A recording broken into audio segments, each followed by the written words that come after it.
So how are we all doing tonight? Good.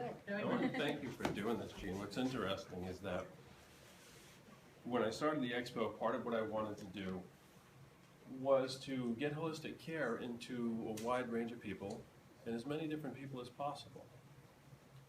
And I guess that worked because here I am in the Greene Library. And if you go down the road, I think the Waltons live on the left. They're not very far from here. And I'm not a doctor. I don't play a doctor on TV. I thought about getting one of the lab coats, see if I could fool everybody. But, when you watch TV and there's a doctor with drugs, they're not really doctors, they're actors. So I want to share with you some of my story, some of where I am and why and how, and a little bit about what I do. Make sure everyone's phone is on really loud. Before I get started, is anyone here has a heart issue? Anyone with a pacemaker? If you do, see Jean, she's got the waivers. You have to sign the waiver. But no one's in really rough shape, right? Okay. So in order to get into intuitive healing, I got to back up just a little bit. And we don't necessarily need to get into a conversation about religion. We can do that at a different time. But I'm curious to know, this prize is for participation too. I do have some take-home goodies. So if I can get some participation, I'd like to know how old you guys think the body is as it sits right now. This model of the human body. If I'm going to throw a number down there, you're going to make me do all the work. 1 million? Okay. Anyone else? 500,000. Okay. 1 million and one. He's after the fries. Yeah. Are we bidding? So, let me stop right there and share that I don't expect any of you to believe what I have to say. In fact, I want you to doubt it. I want you to disprove it. I want you to look on your own and see if what I'm saying is true, if it resonates with you. I'm not claiming to have any answers at all. I just want to share my perspective with you, okay? The point of that is, if you study Judaism and the Torah, they say that the human being is 6,000 years old. Okay, God's created them. We in our image, which means there is more than one, which is a fun fact. The Sumerians believe that it's a couple 100,000 years old. There is a lot of archaeological proof that there are footprints embedded in fossilized stone millions of years old. So we don't really know, but what we do know is that for the most part, not with everything, but for the most part, things with age tend to grow, they tend to evolve, and they tend to get better. With the exception of maybe fashion. That seems to be going the other way. I mean, I don't mind a strip show at CVS. Maybe they're doing yoga in the back or so, but most things kind of get a little bit better. Our model of modern medicine now, how old is it? Anyone know? 150, 160 years old maybe? So it's relatively new as far as what we're teaching now. My kids are in high school, and their books are 20 or 30 years old, which is really interesting, because the books are older than them. Perhaps the information is older than them, and sometimes the teachers have been studying so long that they haven't learned anything new in 40 years. So keep that in mind while we talk, okay? Because everything is there. People that are successful in their fields now are there because they've copied what everyone else has done. Does anyone know what DNA is? Okay, you got a vague idea of what it is. Science now tells us that 90-some% of it is junk. I find that a little hard to believe, that they don't know what it is, which is fine. There's a couple interesting. 90% of the DNA is not. Yeah, they don't know what it does. They don't know what it does. The coding on it, they have no idea what it does. They call it junk DNA. Maybe it's leftovers. There is a splice in the human genome where the 46th chromosome is fused. So the last two chromosomes are actually doubled up, which you don't see in any other creature. So the point of me sharing that is, no matter what we believe, whether it's the Jews, the Sumerians, whoever it is, the creationists, the evolutionists, the human body has been evolving for a really, really, really long time. And whatever did that, whatever religion you ascribe to, we were created by something far more advanced than we can even fathom at this time. So that being said, we know really nothing about the body. There's a couple interesting experiments with DNA. One of them is called the phantom DNA effect. It was a Russian scientist, his name was Poznansky, and you can look this up. And what he did is he put a strand of DNA in a container full of photons. And the photons came in and formed around the DNA and continued to recreate that strand of DNA, filling the missing blocks. The DNA protein was removed and the photons stayed in place.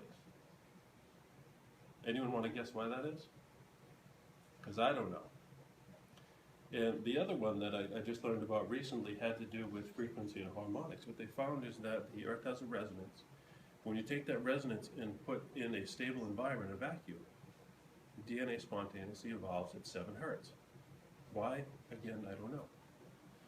So again, how much can we really know about what we're doing, about our bodies? My medical background is limited. I wouldn't say I even have one. I can tell you that the day my sister was born, I was 4 years old, and she had a sac of fluid on her spine. And she's been in the hospital ever since then. She's had well over 100 operations. So I spent a lot of time in the hospital, as did she. And it was always a matter of, when was the phone call going to come? I spent the first 35 years of my life worried that she was going to die at any minute. One thing we learned in the hospital that she learned is that most of the time the nurses knew more than the doctors. Okay? If you know any pharmacists, you know most of the time they save more lives than doctors because they intercede the drugs that the doctors are giving patients because they have to know all the interactions. The doctors don't know that. The point in that is, as with my expo, I wasn't an event planner. As with a nurse, they're not a doctor. But the experience speaks volumes as far as what you learn and what you know. I guarantee every one of you has made someone feel better in their life. Just by being a presence, right? Just by being there. Just by lending a hand, listening. You're not a qualified therapist. Are there any therapists in here? No? Okay. But you did the job of a therapist, right? You help someone feel good.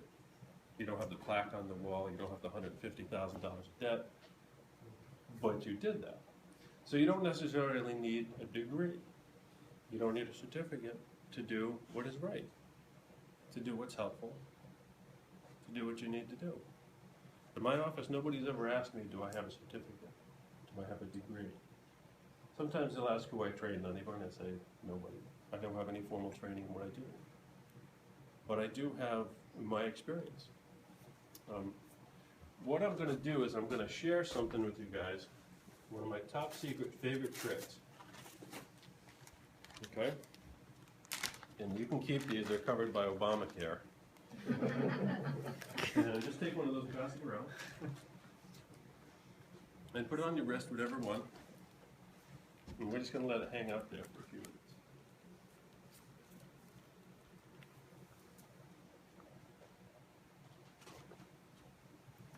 If you need a bigger one for your head, that's fine. We can work something out with that. One of the first things I ever did is I was asked to participate in an event for autism awareness. Because when I first started doing this and I first started to believe possibly in what I could do. And over the course of that day I saw 20 people. I'd never done that before in my life. So elated at the end of the day, I felt better than I ever had. One of the most inspiring things that happened to me that day is I had a young woman come in that was in her mid-20s, severe PTSD, Crohn's, shaking like a leaf, couldn't sleep, couldn't move her neck. She got on my table, and I only had 15 or 20 minutes with each of these people. And I sat and I worked with her. And I gently put my hands near her neck. I'm not a doctor or a priest, so I can't touch people. So I worked with her about 20 minutes, and she got up and she looked at me like I was Satan himself. And she said, "What did you do to me? I have not been able to move my neck in 9 years." It turns out her ex had beat her with a skillet, hit her in the back of her neck, caused arthritis, PTSD, severe. She couldn't move her neck, she had no mobility. I was so touched by that I told her, "Please come and see me. Here's my card, come and see me." She said, "I don't have any money." I said, "I don't care if you bring me a sandwich. Just show up." So that's what she started doing. A couple weeks later, she sent me a message and said, you know, I just realized that my heating pad has been under my bed for 2 weeks. I haven't used it. Because of my Crohn's, I typically had to put my heating pad on my stomach every time I eat. Now, how does that happen? I was hoping somebody would be able to tell me because I don't fully understand it. But I do understand this, that going back to my sister, she was in the hospital forever. She ended up having a kidney transplant at 13 years old. She was one of the longest surviving patients for a kidney transplant. She was on the news when she was little. Because of any kind of transplant like that, you need immunosuppressant drugs, which means her immune system is rotten. It's absolutely awful. So she had a scratch on her foot. She went to the doctor, you're fine, you're fine, you're fine. And the doctor, in his arrogance, the last note on his papers, there's no local infection whatsoever in this patient's foot. 3 weeks later, she lost her leg from the knee down. So, the interesting part about that, she still gets up and goes to work every day. Her spine looks like a pretzel. But it still itches. Her leg still itches. It still hurts.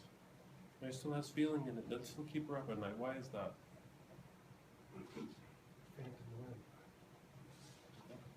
There's something else there that we can't physically see with our eyes.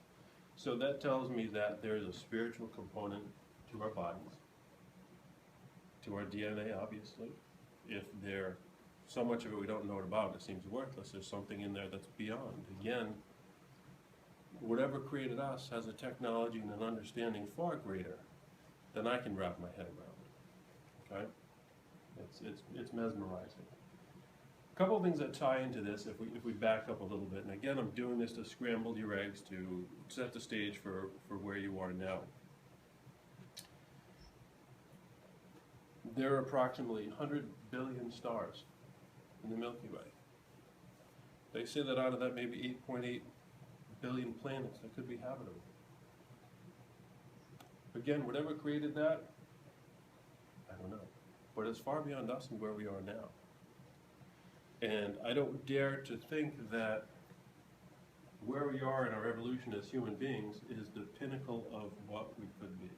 Does that make sense to anybody?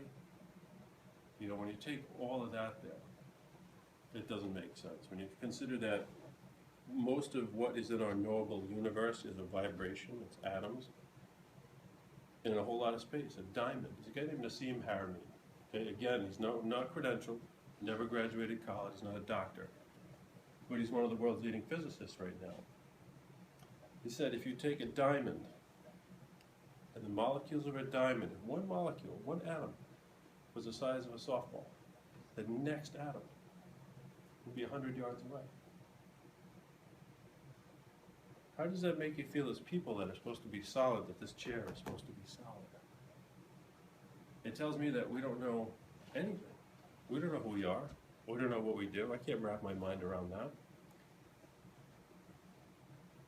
And I gotta ask, who's uncomfortable with the chair?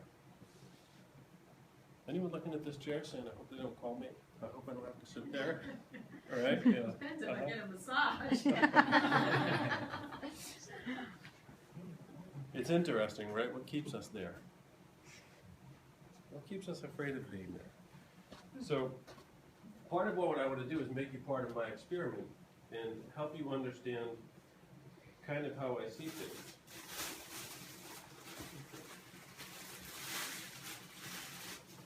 Pass that to the young lady in blue there.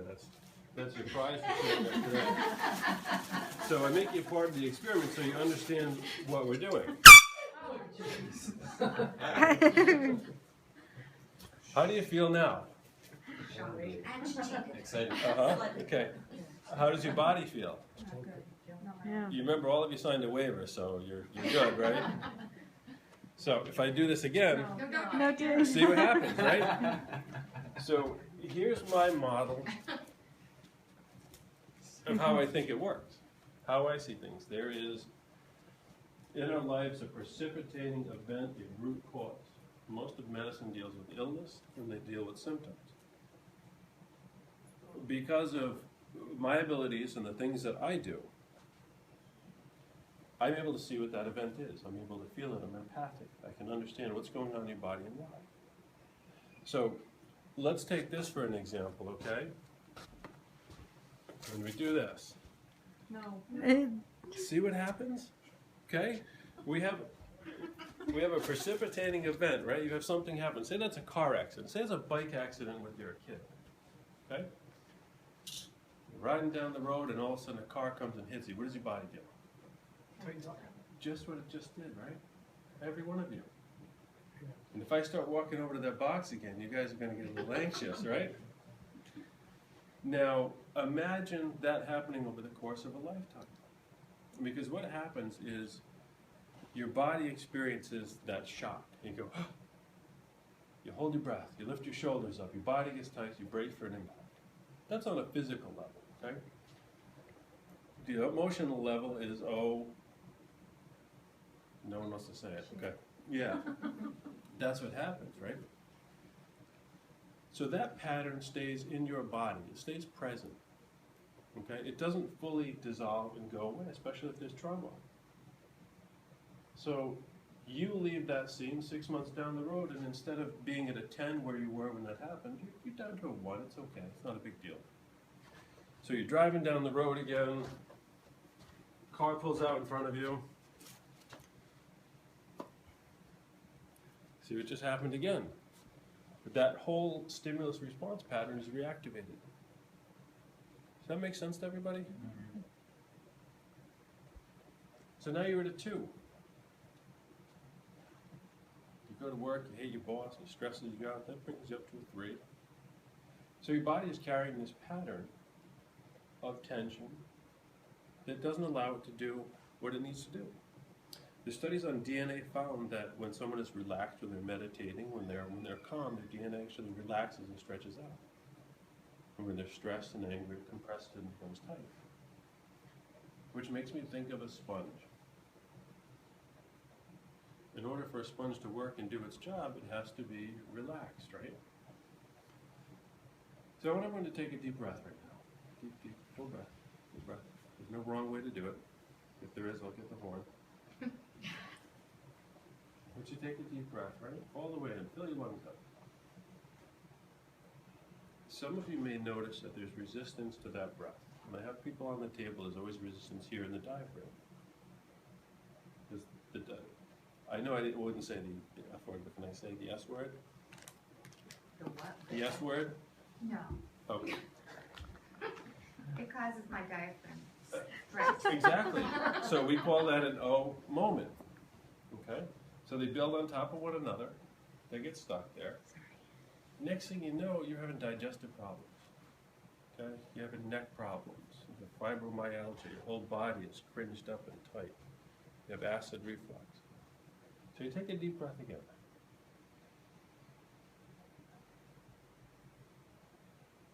And you let that relax out.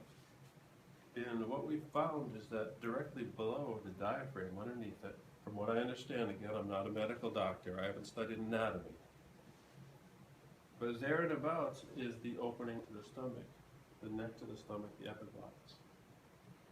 So if you're eating and your diaphragm is squeezed, rather than the opening to your epiglottis being round and the flap closing properly, it's going to be an oval shape because it's going to be stretched. And if it's this part is round and this part is an oval, is it going to work? I got more chickens. No. Okay. It's not going to work. It's going to cause acid reflux. It's going to cause indigestion. The whole squeezing of the abdominal muscles, from my understanding, is that it's going to prohibit your digestion. It's going to prohibit nutrient absorption. It's going to prohibit your whole body from doing what it's supposed to do. If you experience trauma and you're on edge, you notice your shoulders, your neck goes right here, right? It tightens up. So all the vertebrae, your discs and everything is being compressed, and you're not going to have your mobility because everything is being pulled together. And it's like trying to do a curl and an extension at the same time. There's not a lot of movement. The body isn't allowing itself to do what it needs to do. So part of what we do is take that patterning out and connect the stimulus with the response. Sometimes it's 40 years, sometimes it's 60. I've had people in their 70s come in. I've seen 2 women in their 70s in group activity beat up a pillow because they were mad. One was mad because she wanted a fire truck for Christmas. And her parents said, no, only boys get those. So she carried that for 60 years. What do you think that does to the body? I can show you again. You know, all I got to do is walk over to the box there and you start to see what happens, right? So we have these things happen. We tend to keep reliving them over and over and over. If we get a similar stimulus, the fear kicks in, you get the compression, you get the same symptomology you had on the initial event, just on a lower level, but over a longer period of time. How's that sound so far?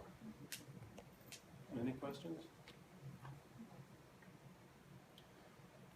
So, everyone's had the psychic experience, right? Everyone's had that. I knew that person was going to call. I knew I was going to run into them, right? So there's something there that connects us. I get to see what those connections are. I get to see what the trauma held in the body is connected to. And sometimes it's as simple as bringing an awareness to you're holding tension here because of something that happened, and you say, oh my God, I forgot about that. And there's so much emotional content in there, it's stored in the muscles. You had mentioned massage earlier. What happens frequently in massage is that people will bawl. They'll cry their eyes out. Why is that? Because you're releasing, right? Because if you have that happen, if you have that moment, whatever trauma that is, gets stored in your tissue. Whatever that fear is, whatever that phobia, whatever that is, gets stuck within your tissue. And that's what's holding the tension in there. So when you massage it, you rub it out, all of a sudden you're releasing that emotive memory. It's silly to think that our cells don't have memories. I've heard stories about transplant patients who get done with the transplant and they pick up all these habits of these people. How else do you explain that? So I think one of the fundamental basics of it is that within our bodies there is an ethereal component that for the most part we don't think is necessarily tangible. I'd like to ask everyone to take their hands and just kind of put them out there just a little bit. Just be aware of that feeling that's in there. You set a baseline.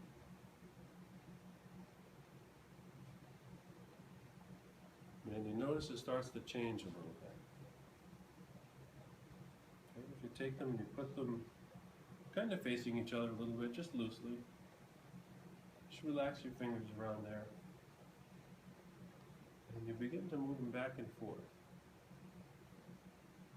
Is anyone catching that yet?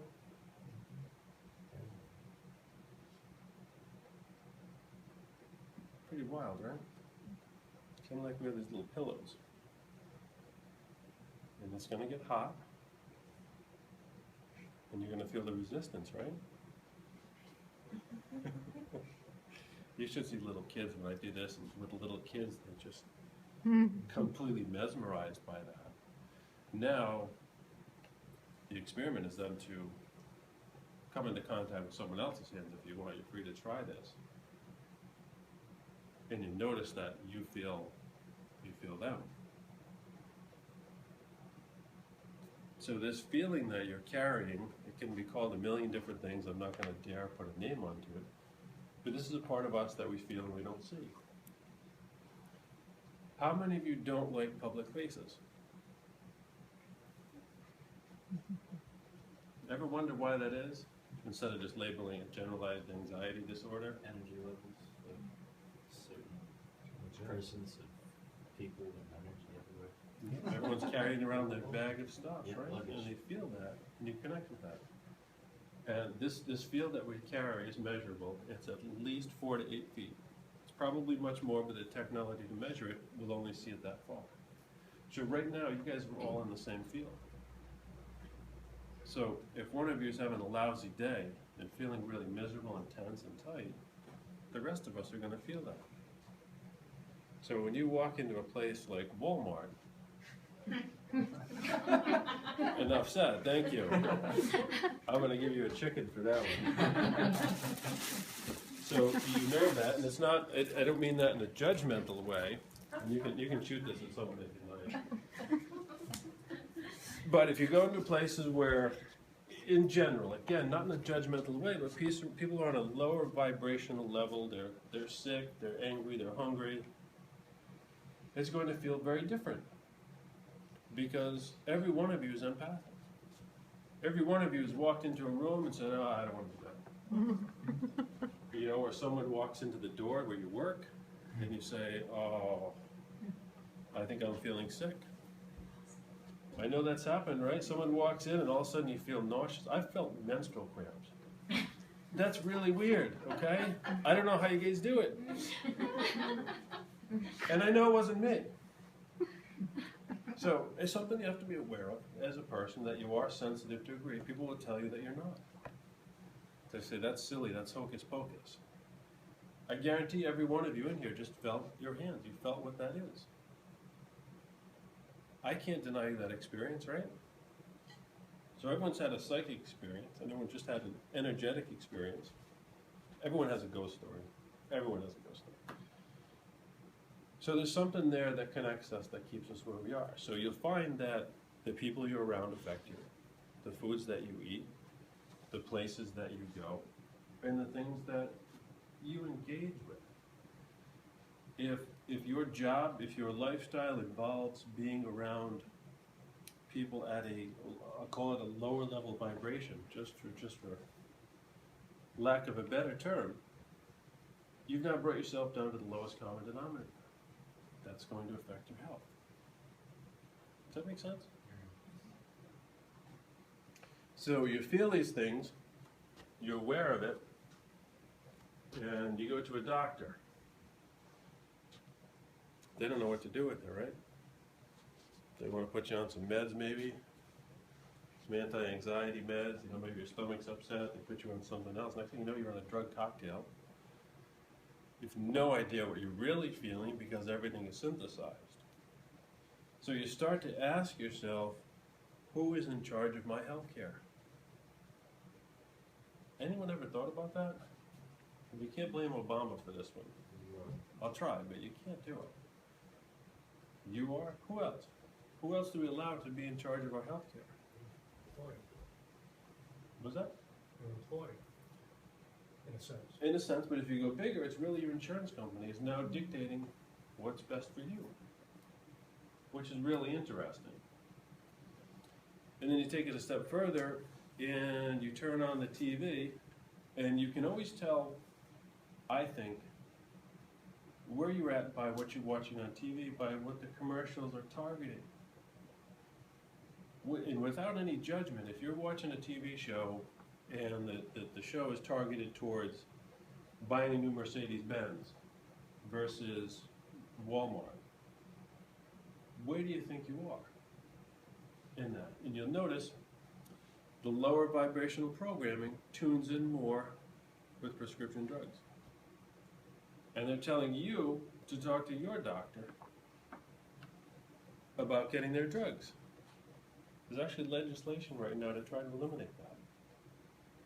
Because if you need a prescription to get it, why am I telling my doctor to get it? That doesn't make any sense to me. So what I have found in my experience is people that are stuck. They don't know where to turn. They don't know what to do. They have no options. The doctors can't figure out what their stuff is because the doctors are looking at the symptomology. They're not allowed to get into their root cause.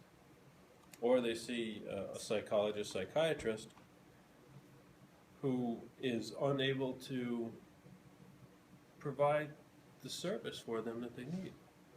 I was attacked a few months ago by a social worker, and she sent me a list, and honest to God, it was this long, berating me on all the things I didn't do with my client that I'm supposed to do.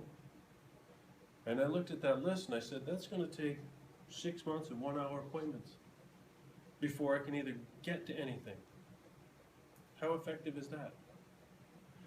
Because of her insurance paneling, they're taught to be more concerned with liability rather than the well-being of their patient.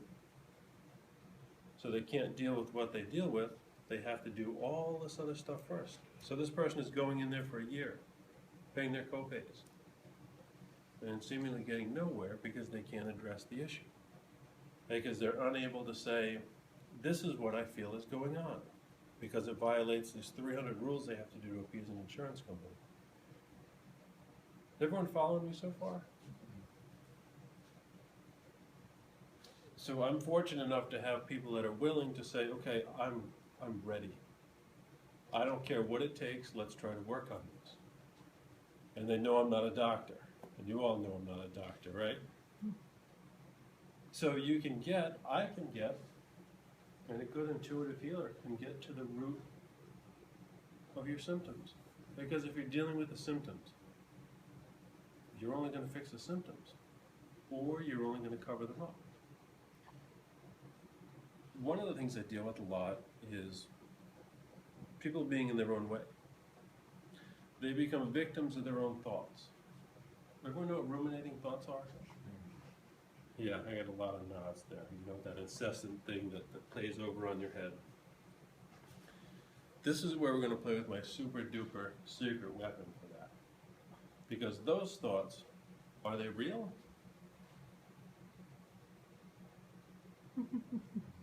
I got more chickens.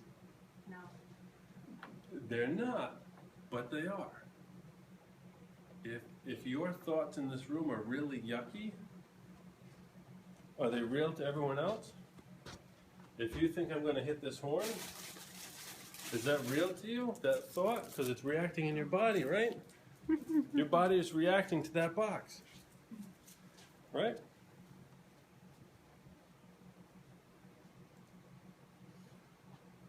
So how do you deal with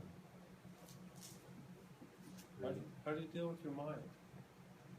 Because really, if we back up and we say, okay, what controls my hand? I don't know anatomy because I'm not a doctor, but there's muscles, there's nerves, there's fibers, there's tendons, ligaments, nerves. And at the top of it, maybe there's something above the brain, maybe. That's where it controls all of that. What runs that? It's an electrical system. It's a subtle electrical system. You've got the dentins and all the other nerve fibers that come together. Tons and tons and tons of stuff there, but it's controlled. It's not levers and pulleys. It's a thought. If you were 16 years old and you got punched in the stomach and you're carrying that energetic imprint in your abdomen, the tissue is going to react to that. The tissue is going to feel that. That pattern is going to stay there, especially if it was a traumatic event. So on a subtle level, you end up reliving that scenario. I see relationship stuff a lot where one person is trying, well, I can't say one person because it's usually both of them trying to change each other. They're trying to change what is and making the world and or the other person change so that they feel better. And they get stuck in their thoughts. They get stuck saying, well, they should do this, they should do that, they should do this, they should take care of this, and if they love me, they would do this. Does that get you anywhere? Just me saying that, how does that make you feel? It's kind of icky, right? It's kind of like the horn. It's like, ugh, yuck. So how do you stop yourself from doing that? So my challenge to you guys, if you're willing, is to take that rubber band and every time you have a negative thought, sitting here tonight, you snap it. And if it doesn't work here, you gotta put it on your forehead and snap on it. Even for me, it took me 40 years to be able to stand in front of a room full of people and talk. It took me 40 years to be able to order my food in a restaurant in a voice that could be heard. Because I was so afraid of judgment. I was so beaten down, so verbally abused, so humiliated my whole life. And what got the best of me was always my thoughts. Even sitting here in the kids' room playing with the squirrel puppet, feeling like I was gonna get that. I was gonna stick the horn in it and really get you guys good. And then you'd be afraid of squirrels, and I'd be responsible for that. But even in there, that itty bitty committee is in my head saying, "You're stupid. What are you doing?" You know, the voice of my father sitting in my head, asking me if I was stupid all the time. Still there after all this work.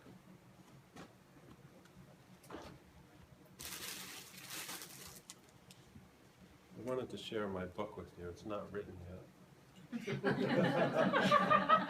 Not that I'm selling it.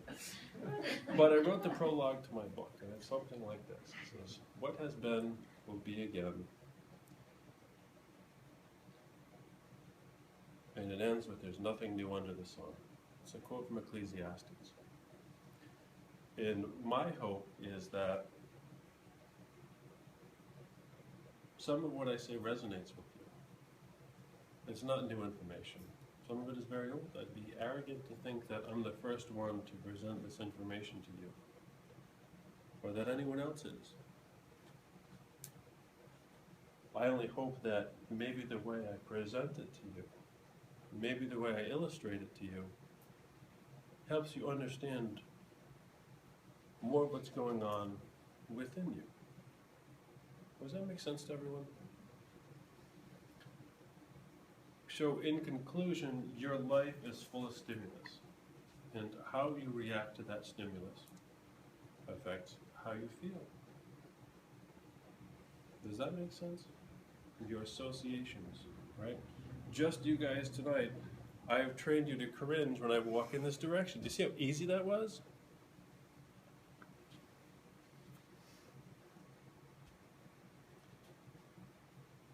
I like to do a demonstration sometimes with people, and I'll ask them a question. Anyone know how long it takes for sunlight to hit the earth? 8 seconds. Are you sure? Yes. Are you sure? Yes. Are you really, really, really sure? Absolutely positive. Okay, thank you. You're welcome. Okay? For most people, it might be 8.4, but for most people, you see what happened right there.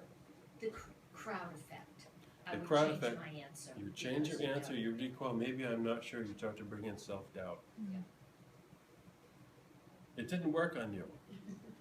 I just read about it. Okay. That's why you would pick Was it by a doctor though? Yeah.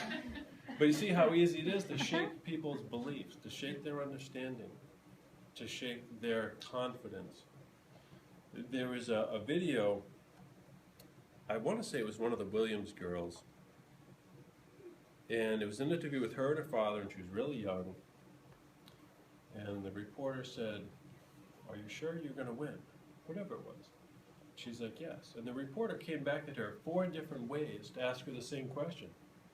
And finally, the father intervened and told her to knock it off. And he said, "Why are you trying to shake her confidence? Why are you trying to put doubt in her?"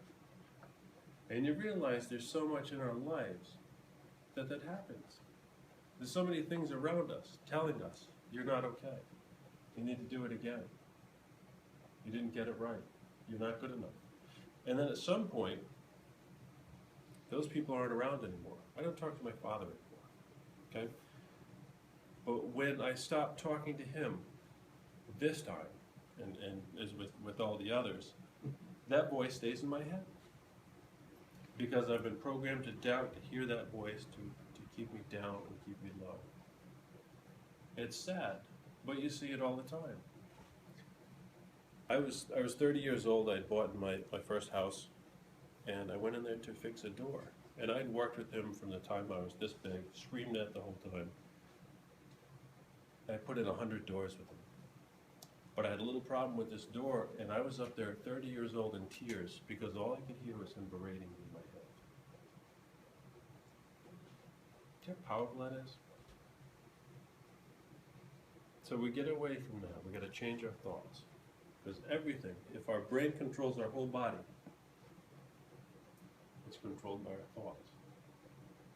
So your thoughts every day from here on out are what is going to dictate your health. Every day. So again, the homework for you, your prescription, not prescription, because I'm not a doctor, would be to use that simple tool to remind you, give you a physical reminder of what you are doing to yourself. Because it's words, because it's thoughts, you don't feel it. You think, oh, it's nothing, it doesn't matter, it's just in my head, it doesn't exist. Until that voice in your head prohibits you from getting out of bed. From it inhibits you from healing or getting better, or finding love or being happy. So part of the work I'm doing is changing people's thoughts. One thought at a time. One simple thought. It doesn't have to be the same thought. And it's not the same thought for everybody. But it's changing your life with one simple thought. And it may be saying, I can. It may be saying, I don't choose to believe that anymore. And it may be saying, probably the most profound verse in the Bible, I am that I am. And being okay with that.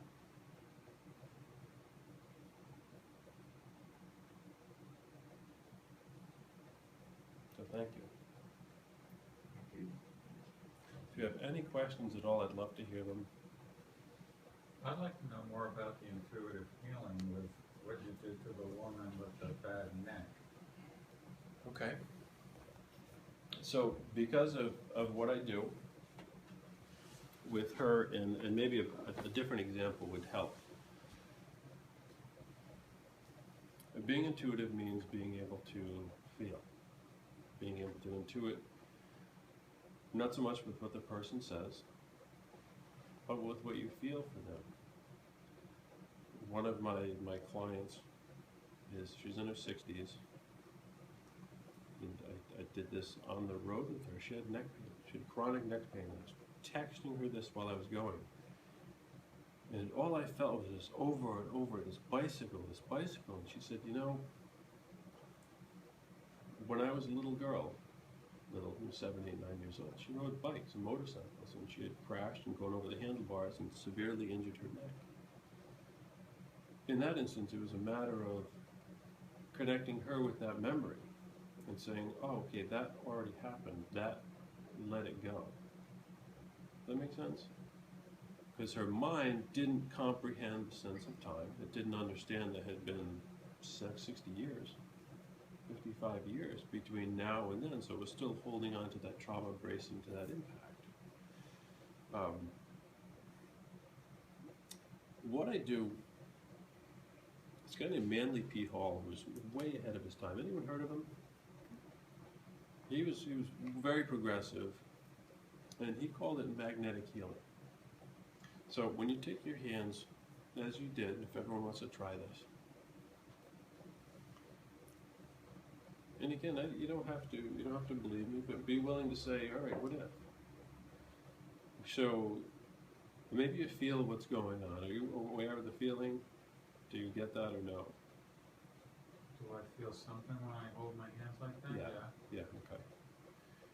And if you think about it enough and you pay attention to it, you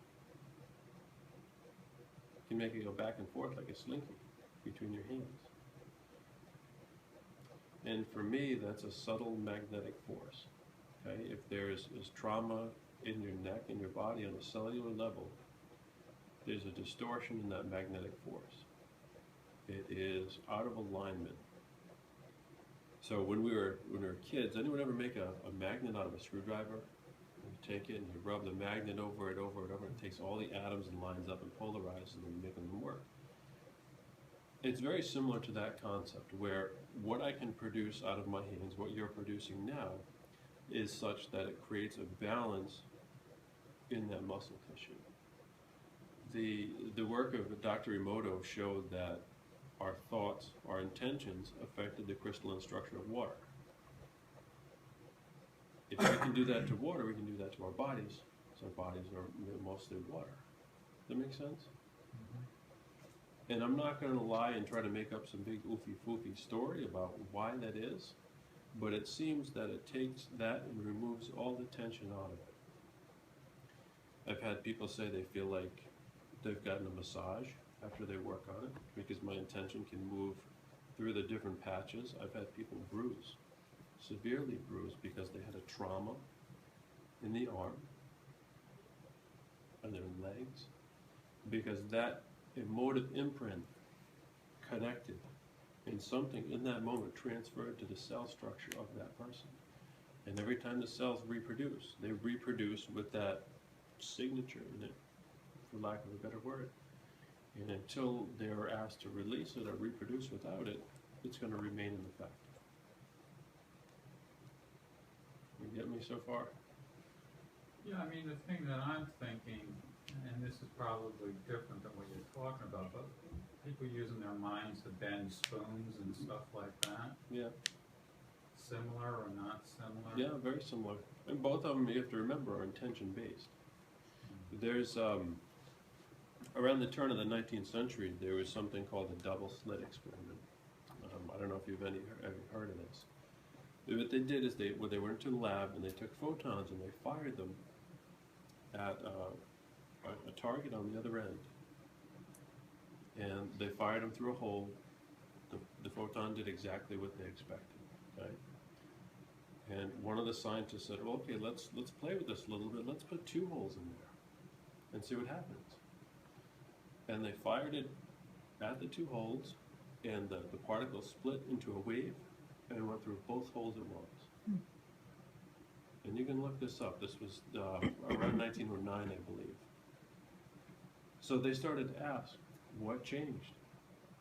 Okay? The paper target didn't necessarily have a conscience to know that it had now 2 holes in it. The scientists knew. Did the particle know?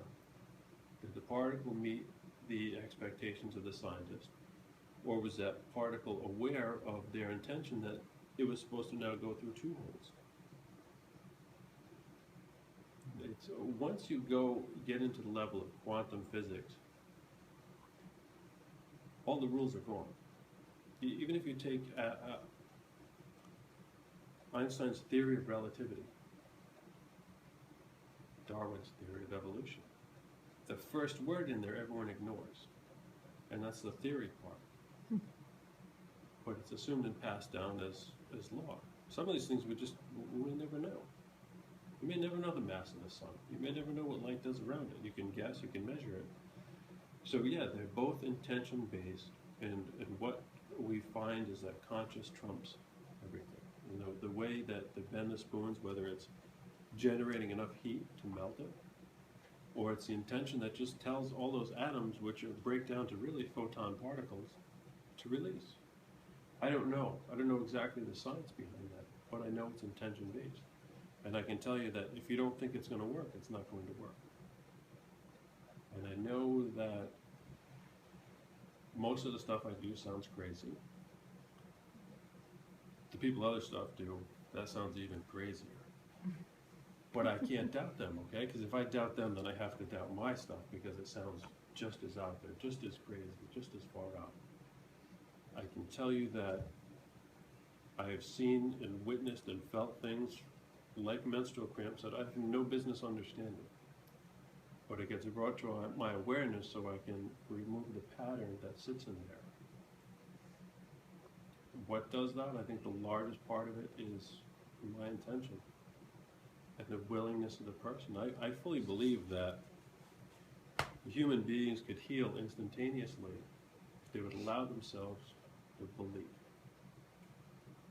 So when you talk about spoon bending, some of the people in the room will say, no, that's not possible. Okay? So their belief is that that is immaterial and it's not likely to happen. But is it true? And you owe it to yourself in that, as with anything else, to investigate whether or not that's true. And that's why I always start with, don't believe me. Experiment, learn, research, read. Find your own answers. The difference between the master and the teacher is that the teacher tells you to come back for the same lessons. The master tells you to go find your own. So I would implore you to look into some of that stuff, and it becomes a rabbit hole once you're seeking truth. because you're seeking the answer to one thing, but on the way to it, it's such a rich exploration of so many other things that blow your mind. Things you never knew existed, things you didn't think were possible. So on the way to finding truth, you obtain knowledge. And that's really the paradigm that I have to work on. I may not get the answer right away. I may not know everything, but I will certainly feel my way through it to see where I can end up. Does that help? When I heard the title of this, Intuitive Healing, I thought it was going to be more about trusting yourself of what might be ailing you, because I mean, I've been to the doctors before, Yeah. and my foot was huge. Doctor looked at it and said, "You got gout." I said, "I don't have gout. This has happened twice before, and I was wearing leather shoes, and I think it has something to do with some sort of skin rash." They said, "Absolutely not, that's gout." You know, I asked my doctor just recently to send me all my old blood tests. Now, this happened a couple of years ago, and on one of the papers it said, "Not gout." They never told me. Right. So this is where I tell people that the doctor, in order to get paid from the insurance company, has to give you a diagnosis, whether he believes it or not, is to put something on that paper. So they're forced to say, "Oh, it's gout." It's because it has to be something concrete they can write a prescription for generally, because it seems like most of them feel like they don't do their job if they don't hand you a prescription. And most people want that prescription because they want to say, "This is it, this is going to fix it, I do this, I'm better." Rather than you sitting with it and feeling, what does it feel like? You know it's an allergic reaction, right? There's something in it that's causing your foot to swell up. It's only on one foot, right? Yeah.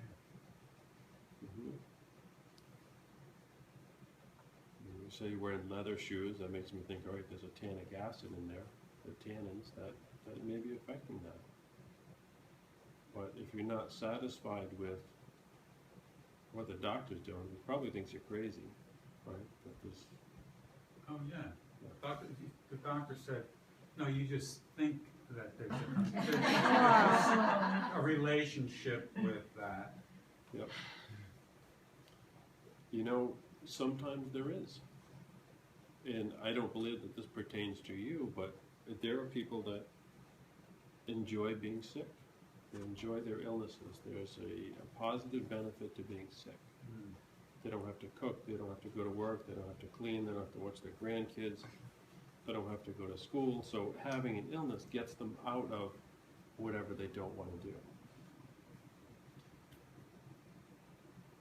And the more they can make it elaborate, and the more they sit there and argue over how complex and crazy and special their illness is, the more entrenched they are in the belief that they want to be sick.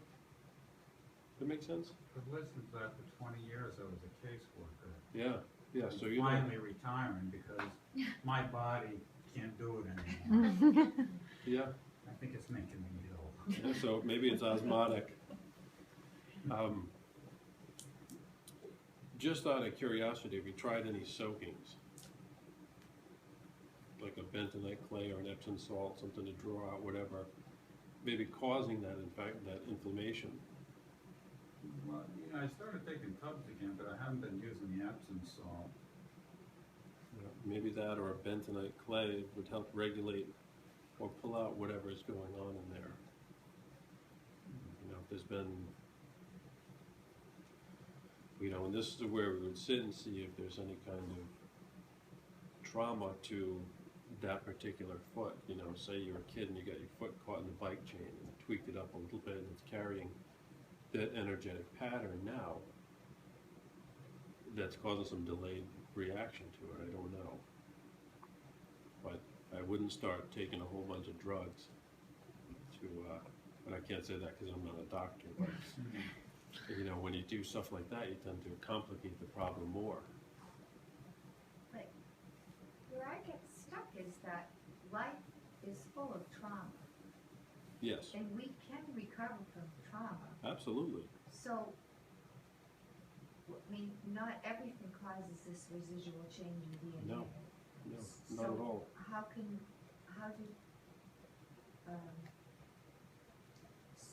so your theory is that people get stuck on these one thought, Sometimes, one yeah. experience? Yep.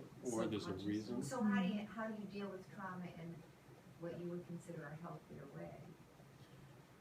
There's research under the study of EMDR where the theory and the research suggests that if you have a certain kind of trauma and you haven't dealt with it, it gets stuck in your amygdala, in your base brain, your reptilian brain, the one that triggers your adrenal cortex in your fight or flight response. When you're triggered on that level, if I ran over there and grabbed that horn, everyone would jump. That's a involuntary reaction to that stimulus. It doesn't get to your frontal lobe that says, maybe he's just grabbing something else. So your body reacts on a physiological level to that stimulus, to that trauma, especially if it's deep, if it's really deep, and it gets stuck. So the work on EMDR is actually to balance the hemispherical activity of the brain and bring that memory out of the amygdala where it's triggered. Where it's triggered, where you have this involuntary reaction to it, whether it's yelling, swearing, throwing stuff, your body gets sick or whatever. To your long-term memory, where you're now in a state of observance, where you're in the alpha state, where you can say, yeah, that happened, and I'm okay with it now. But if it's not dealt with in a healthy way, it gets stuck in that trigger cortex, where it can be poked. Does that make sense? I think too, what we think we've healed from and what we've actually healed from are two different things, is what I'm learning. Because 95% is subconscious. So we might think we've dealt with a trauma and feel like it's done, and then eventually one day something happens that might not be directly related to it, but it's triggered from the same experience. And it's like on a more subconscious level. Like we don't think about how to tie our shoes anymore, we just do it. So some things we just do. Some of the trauma is, it's like an onion. Just like Shrek says, it's got layers. You peel off one and you think you dealt with it. I've had that many times where people come in and they feel like they've done some work, and they feel, well, I've dealt with this. I've done my work around it. I did this, that, and the other thing, and then something triggers that because there's still something in there. You figure you get trillions of cells in your body and they keep reducing with the same things. Some of those are going to go elsewhere, but they're still going to be stored in your cellular memory. So it's not always the case. Sometimes it happens where something is completely absolved in one situation, and sometimes it stays and it lingers, and there's different components of it. I liken it to a plate of nachos. Okay? Sometimes you go in there and you grab that perfect chip and everything stays on there and it's exactly what you wanted and it's just perfect. And sometimes you go and you reach for that and it pulls up everything on the plate. And it makes a mess everywhere and you got a chip with like one jalapeno on it, that's it. The stuff is convoluted. It gets tied into other things. I will say that the most common thing that I deal with precipitates from sexual abuse, particularly in women, and it's a recipe of disaster, is that there's an incident that happens. The girl tells the appropriate person, the parent usually, and the first thing the parent says is, that's not true. That didn't happen. You're making that up. So not only are they dealing with the trauma of the initial event, they're dealing with the violation, and then they're dealing with the mistrust of the person that did it and the person that they've shared that with. So you see, it's not a simple thing. It's compound, and that is the most common thing that I hear. It's not just one thing. It's not getting pushed or shoved or whatever. It ties into so many other aspects of the life, with projection onto men, onto women, onto anger, onto trust, onto identity. So it ties into many parts of the life. It branches out. So medical practice says that inflammation is the cause of all disease, or pretty much all disease. Are you saying that traumas bring on inflammation and can cause medical problems? Absolutely. Why not? Why wouldn't that happen? You know, why would we restrict our view of a cause to one single thing? The inflammation can be caused by something going on energetically. Things like rashes, skin diseases are an inflammation, but also an autoimmune. So there's something that you don't like. I've seen a case where someone has a skin disease like an eczema or what's the other big one? Yeah, psoriasis. I was going to say Tourette's, but that's another thing. So for me, that says that there's something outside or inside that that person doesn't like in the battlefront is their skin. That's the barrier between them and whatever it is that they don't want in or they don't want out. So it manifests energetically in the skin, which causes an inflammation. And again, it goes back to calling your attention to whatever region of the body, whatever system, whatever was impacted by that. You know, I swear to God, there's one thing that sets me into a rage. It's like I got to go to an event, I have to go to a wedding, and I got to put my suit on that I haven't worn in 2 years, and it doesn't fit because I got fat. And the more I put my attention on, oh, this doesn't fit, I swear I get bigger because my attention is brought into there. Okay. And the proof in that is your hands. When you play with your hands and you bring the energy into there, you feel it. You can't deny that. You're calling everything into there. So could it be that I think what the doctor was trying to tell you is that maybe you're putting too much attention on him. Whether he's right or wrong, I don't know. But could you be calling attention to it? Unnecessary. At this point, I don't know. But I do believe that there can be many things that lead to the symptomology that everybody deals with on multiple levels. So with so much trauma in everyday lives, is there ever a healing?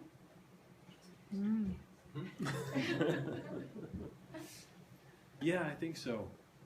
I feel that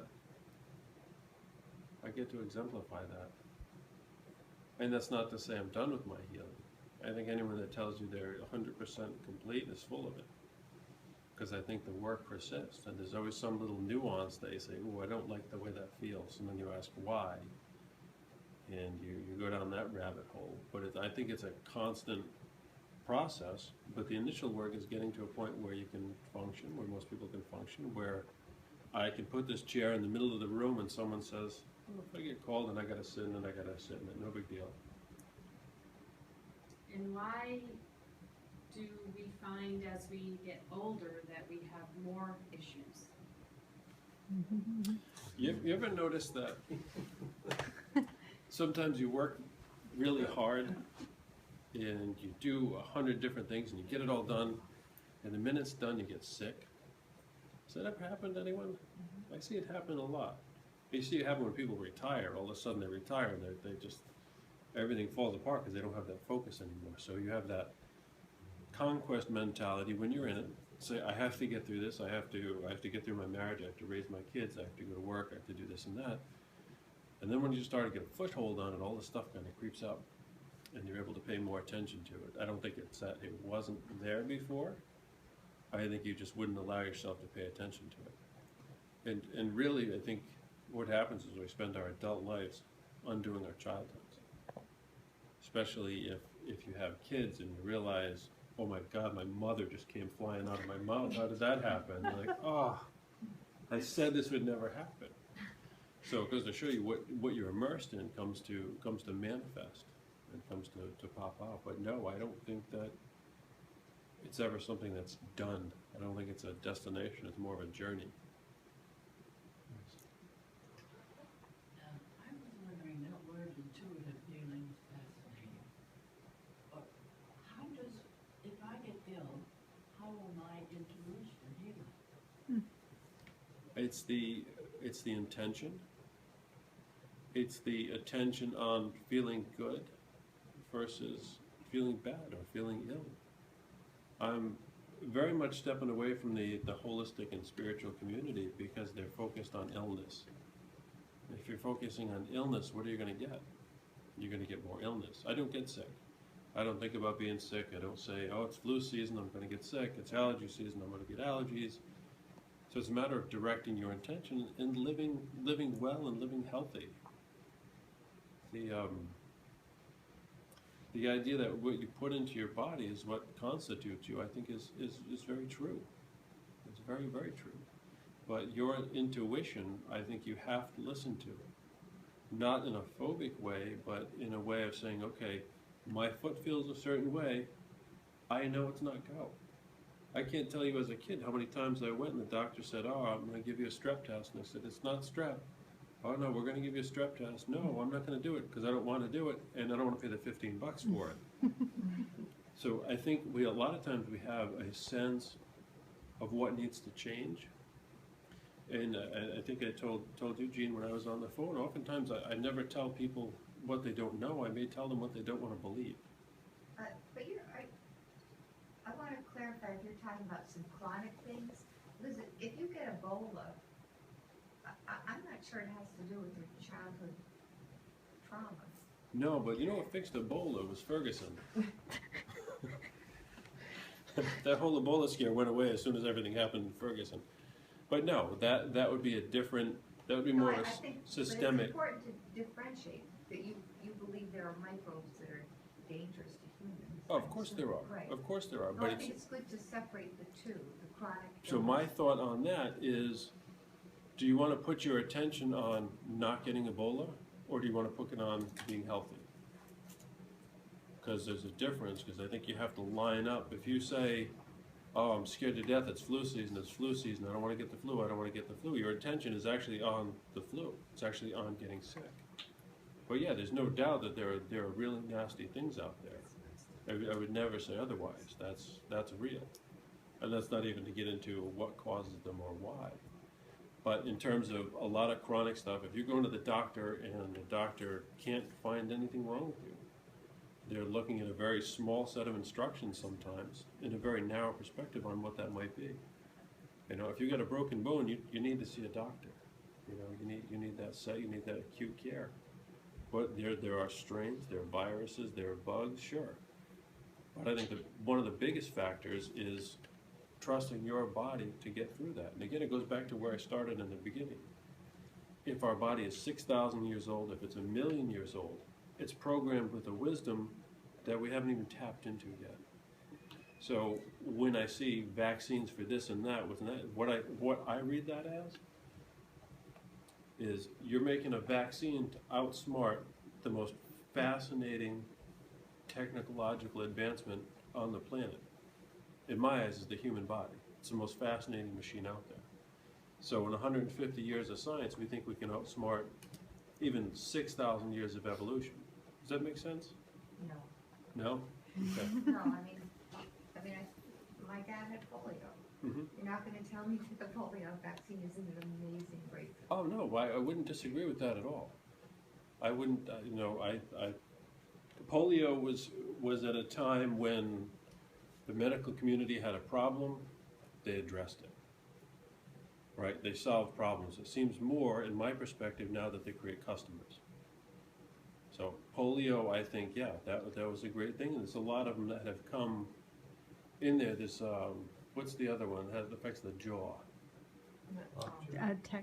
TMJ, tetanus. Tetanus. You know, there's things like that, yeah, for sure. But flu vaccines, you know, when your body gets sick and it's fighting a virus, I think you can trust your body, for the most part, to handle that. I would think. You know, and that's one of those gray areas where it seems like there's a market created for that programs people through television, through advertising, that you might get this. So sales nowadays is create a fear, provide a solution. It's $1 billion business. It's kind of like the study about gun control. They found Canada has a lot of guns, but the difference was that Americans are afraid and Canadians aren't so afraid all the time. It's very. Mm-hmm. Yep. So they use their guns more because they get sick. I think your thoughts have a lot to do with it. But We see it all the time. People are consumed with their illnesses. They are spending their days not only going from doctor and doctor, but that's the topic of their conversation with everybody. It's, I gotta go to this specialist, I gotta go to this person, I gotta go to that person, and it makes me want to pull my eyeballs out sometimes.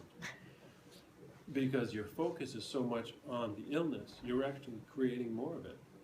You're making it so. So if you have a good attitude, your immune system is stronger, that's what you're saying. Absolutely, absolutely. You know, if I pull a rabbit out of the hat, what does everyone say? Ooh. Ta-da. What do I say, Can I right? pet the rabbit? That's true. If someone would be offended by that. Squirrels are different. But the magician always says, abracadabra. Anyone know what that means? It's actually a sentence. It's a Hebrew sentence. Abarakadabra. I shall create as I speak. A lot of religions talk about God speaking the world into existence. So let's just say the world was spoken into existence. Don't you think you could speak an illness into existence? And make it go from, I got the sniffles today, to I have Ebola? Have you ever looked at WebMD? WebMD is a perfect example. I got sniffles and I got a bruise on my hand. You're cancer and you have pregnant. Yeah. And you have And I have pregnant. 2 short stories. Quick, I think we got to wrap up soon, right? 2-second story. All 3 of your questions made me think of, and it was funny because I watched this last night, but there is a medicine-less hospital in Japan, and they do what he does. And there was a video of a woman who had bladder cancer, and it was huge. And everybody here in America said, you're going to die in like 3 months, or whatever they say to everybody with cancer, right? You're going to die tomorrow. And she didn't want to believe them, which was her choice. She could have believed them and followed through with it.